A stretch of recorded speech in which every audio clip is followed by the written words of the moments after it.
امام عاشور اون فاير. يالا يا امام ده، يالا يالا يا امام ده، يالا امام عاشور يا برنس في اخر 3 مباريات مسجل 6 اهداف. ولكن عاجبني التركايه اللي عملها كولر النهارده. كولر من الدقيقه 70 بيلعب بامام عاشور بمهاجم. الله، روح بقى روح بقى. الواد امام بصراحه عاجبني قوي تحركاته، تمام. ولكن في كلمه كده لازم تبقى عارفها، ان في لعيبه ربنا يعني ايه مبارك لها، ربنا موفقه. هو حرفيا امام عاشور في الفتره اللي فاتت ديت ربنا مبارك له، ان حرفيا تحس ان هو ايه، سهله، تحس الكوره بتجيله كده. شفت الاسيست بتاع كريم الدبيس؟ يا دبيس ده، لا ايه الحلاوه ده. بص انا قاعد عمال اتفرج على الجون كده، ايه الجمدان ده. الواد حطها واحده كده، مدافع الجونه بيتفرج عليها، والحارس بيتفرج عليها، فجاه عدت لامام حطها في الجون. جون حرفيا. تحركه وتحرك والاوفر بتاع كريم الدبيس، لا جامد. الاهلي النهارده قبل تسجيل الهدف احنا كنا بنعاني حرفيا. كهربا يعني هو كان بادئ المباراه كمهاجم، ولكن قاعد عمال افكر فين المهاجم يا جماعه اللي احنا بنلعب بيه. يعني كهربا يعني خرج زي ما كان موجود، يعني مش حاسين باي حاجه. يعني انا مش حاسس ان كهربا يعني مهاجم، ده مش حاسه. يعني انت فاهم قصدي؟ عمال افكر طب كهربا يعمل اي لقطه شوطه يا جدع، مفيش. تحس انك بتلعب بدون مهاجم. انت فاهم قصدي؟ والله العظيم زي ما بقول لك كده، تحس انك بتلعب مفيش خالص، تمام. ولكن في الشوط الاولاني في كوره مثلا بتاعت حسين الشحات قصاده كهربا وقفشه الناحيه دي فاضي. لو حسين الشحات بص كده هيبصيها، لا لا اللعيبه ما كانتش مركزه. حسين الشحات راح مبصها كهربا كان واقف وسط 2 من الجونه، ما عرفش. برده الكوره في الشوط الاول عرضيه قفشه والجون فاضي، طلعها في السماء، ما تفهمش كان في ايه، تمام. ولكن برضه من ضمن الحاجات اللي جابت لي احباط، ببص كده على دكه البدلاء، يا نهار اسود، ده اكرم توفيق، على الساعي، على الشناوي، على كريم الدبيس، على يوسف ايمن. مين دول؟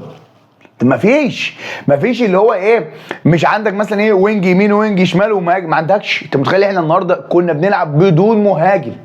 هتقول ما القرار كان بيعمل ايه؟ انت كنت حاسس بذمتك انت كنت حاسس بكهربا كمهاجم؟ والله هتقول لي لو قلت له تبقى انت كذاب، الصراحه هتتقال. لما كنتش حاسس بوجوده عامه يعني، تمام. ولكن كسبنا والحمد لله اللي احنا كسبنا. وخلي بالك في النقطه ديت ان الدور ده قصير، وانا كنت بحمد ربنا بعد الماتش اللي احنا كسبنا. انا كنت خايف، خلي بالك ان احنا بعد ما سجلنا الهدف الجونه جالها كوره اللي شالها كريم نيدفيد. يعني كريم نيدفيد ده تخيل وصل بينا الامر بعد ايه نلعب بكريم نيدفيد. كريم نيدفيد ده انا حرفيا انا مش فاهم لغايه دلوقتي هو حلو ولا كويس، ما تفهمش. ولكن شال كوره من على الخط حرفيا كانت ممكن تقلب المباراه في اخر الدقايق. ليه بقى؟ لان الجونه كان ضاغط، كابتن علاء عبد العال ما مش بايع على حاجه، مقطع بطاقته، نزل رمى كل حاجه، روحوا فاهم، نزل كله. ولكن الحمد لله على المكسب امام عاشور. ولكن ايه اداره فين بقى؟ يعني ايه؟ انا نفسي اعرف سؤال واحد مجنني، مستنيين ايه تاني؟ يعني مستنيين ايه تاني؟ كل مره امام عاشور ينقذك، امام عاشور نقذنا في الماتش اللي فات. طب ايه بقى؟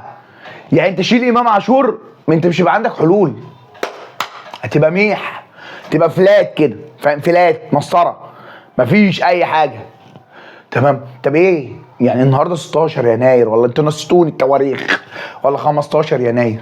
ايه هنشتغل في الصفقات امتى؟ هنجيبهم في الصيف؟ يعني نشتغل دلوقتي نشتغل في الصيف، هنجيبهم في الصيف؟